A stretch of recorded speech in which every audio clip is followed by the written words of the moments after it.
सभी साथियों को मेरा नमस्कार, स्वागत है आप सभी का आज 18 जुलाई के जनसत्ता विश्लेषण में। आइए शुरू करते हैं आज का जनसत्ता विश्लेषण बिना किसी देरी के। प्रथम पृष्ठ पे कुछ राजनीतिक खबरें जिस पे हम नहीं जाएंगे। इसके अलावा यूपीएससी से जुड़ी खबर है, अधिकारियों के फर्जी दस्तावेज मामले की यूपीएससी को गहन जांच करनी चाहिए। और विशेषज्ञों का कहना है कि जिस तरीके से इस सर्वोच्च परीक्षा में धांधली हो रही है, ये बहुत ही प्रशंसनीय है उस संस्था की इंटेग्रिटी पे। फिलहाल हम अपने संपादकीय की तरफ जाएंगे और शुरुआत होगी कल्प मेधा के साथ। भविष्य में अनपढ़ वह नहीं होगा जो पढ़ ना पाए, बल्कि अनपढ़ वह होगा जो ये नहीं जानेगा कि सीखा कैसे जाता है। और ये वचन है, वर्ड्स हैं एल्विन टॉफलर के। आज का लेख है खाद्य महंगाई की बढ़ती चुनौतियाँ, और इस लेख को लिखा है जयंती लाल भंडारी जी ने। उपभोक्ता मूल्य सूचकांक के अनुसार जून के खुदरा महंगाई दर बढ़कर 5.08% हो गई है। यह पिछले 4 महीनों में सबसे अधिक खुदरा महंगाई दर है। चिंताजनक है कि खाद्य सुरक्षा की खुदरा महंगाई पर 9.36% रही है। खासकर बाज़ारों में गेहूं और दाल के बाद आलू, प्याज और टमाटर की बढ़ती कीमतों से खुदरा महंगाई दर पर दबाव पड़ा है। साथ ही रिटेल इन्फ्लेशन जिस हिसाब से बढ़ रहा है और फूड प्राइसेस बढ़ने से आम जनमानस को इसका बहुत नुकसान देखना पड़ रहा है। शाकाहारी थाली में रोटी, सब्जी, चावल, दाल, दही और सलाद शामिल होते हैं। हालांकि किसानों को आलू, प्याज और टमाटर की अच्छी कीमत दिलवाने के साथ इन वस्तुओं की एक वैल्यू चेन स्थापित करने के लिए लाई गई थी, लेकिन इसमें सफलता नहीं मिली। हर साल जून से अगस्त के दौरान इन वस्तुओं की कीमत बढ़ती है। इस वर्ष मई में खुदरा महंगाई दर 4.75% के साथ पिछले 12 माह के निचले स्तर पर पहुंच गई थी, लेकिन खाद्य वस्तुओं की महंगाई दर 8.59% रही थी। प्रमुख रूप से अनाज, दाल और सब्जियों के दाम में बढ़ोतरी के कारण खाद्य वस्तुओं की महंगाई दर ऊंची है।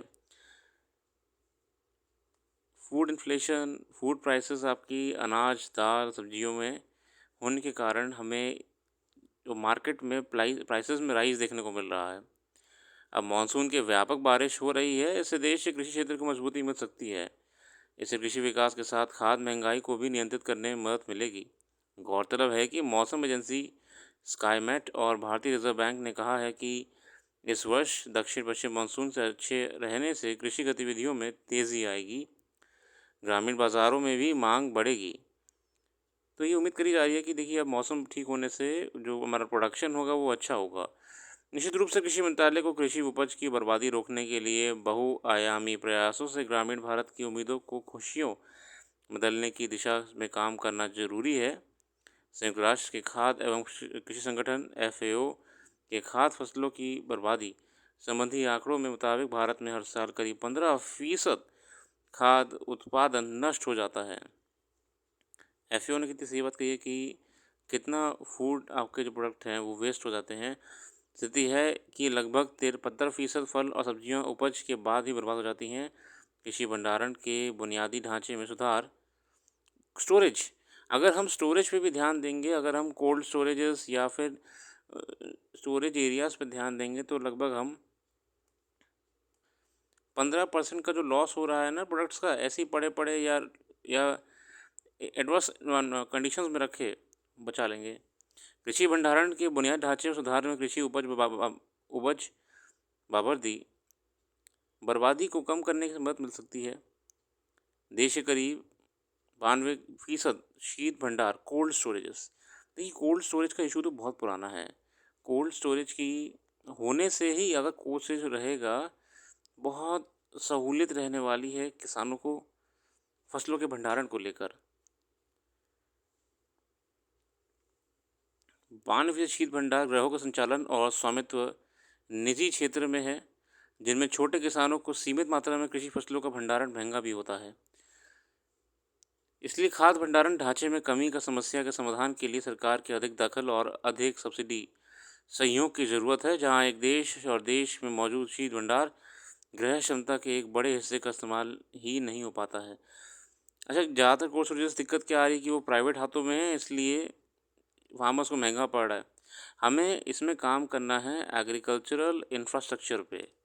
एग्रीकल्चर इंफ्रास्ट्रक्चर पे ज़्यादा से ज़्यादा कोल्ड स्टोरेज बनाने पड़ेंगे, ताकि दिक्कत क्या आ रही है कि मार्केट जब सही चल रही होती है, कोई ध्यान नहीं देता है। प्रोडक्शन सही जा रहा होता है। कोई एडवर्स कंडीशन होने से, चाहे वेदर वेदर फिनोमेना हो या कुछ भी हो, जब एकदम से मार्केट में जो इनपुट आ रहा होता है, वो रुक जाता है, तब मार्केट में प्राइस हाइक हो जाता है एकदम से। वही प्राइस राइज़ और वही मार्केट फ्लक्चुएशन हम कंट्रोल कर सकते हैं अगर हम सब अच्छे समय पे एक्सेस सब्जियों को, एक्सेस उत्पादन को स्टोर कर लें। बफर काम करेगा।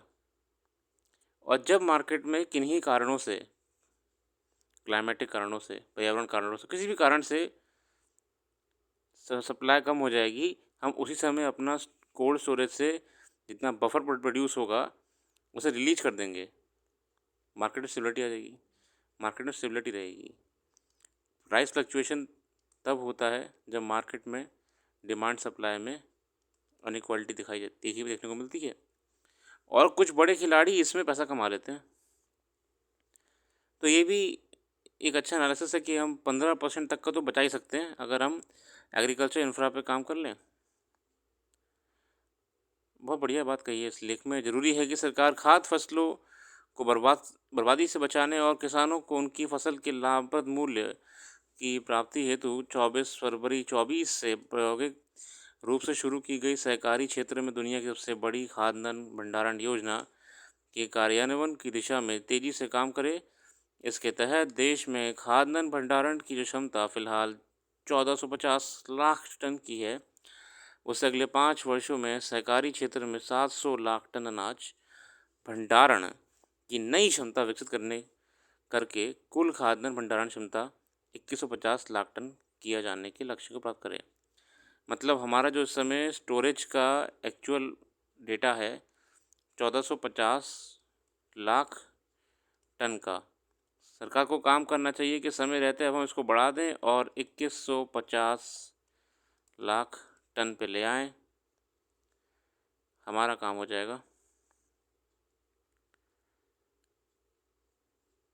एग्रीकल्चर इंफ्रा में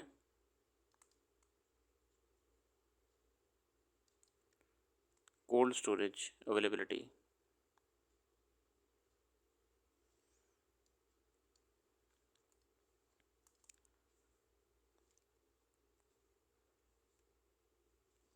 ये आर्टिकल कुछ खास नहीं था, इसमें मैं ज़्यादा नहीं जाऊँगा। मौसम का कहर।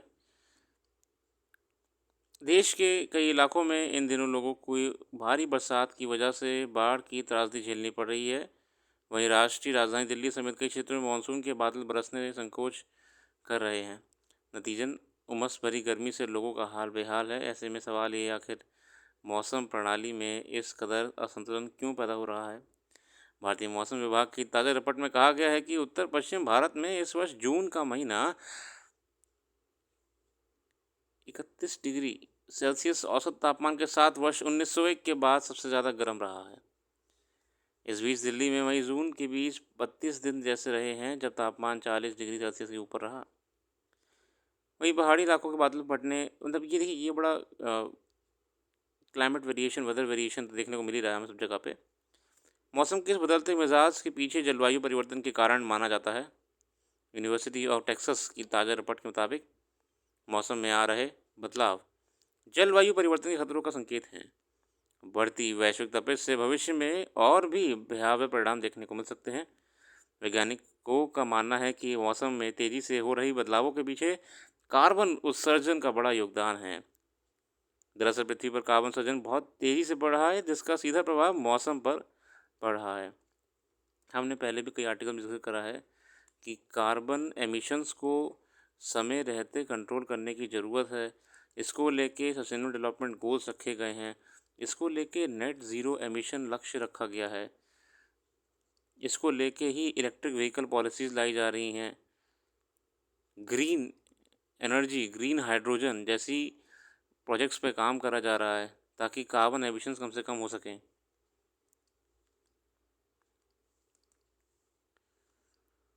आगे बढ़ते हैं। बाकी जो भी करंट अफेयर्स यहाँ पे डिस्कस नहीं कर पाएँगे वो आपको वेबसाइट पे अपलोड हो जाएगी, आप उसमें आराम से पढ़िएगा। और आज के लिए इतना ही रखते हैं। अखबार का अध्ययन आप भी करिए, अखबार पूरा अच्छा होता है। हम सिर्फ़ संपादकीय पर आपको एक क्विक एनालिसिस देने का प्रयास करते हैं ताकि आपका भी कम समय जाए। बाकी अखबार का अध्ययन पूरा ही करना चाहिए, तभी आप में ना एक थिंकिंग एबिलिटी डेवलप होती है, एक एप्टीट्यूड डेवलप होता है, जो इस परीक्षा में ज़रूरी है। आज के लिए इतना ही रखते हैं। अपना कीमती समय देने के लिए बहुत-बहुत धन्यवाद। आपका दिन शुभ हो।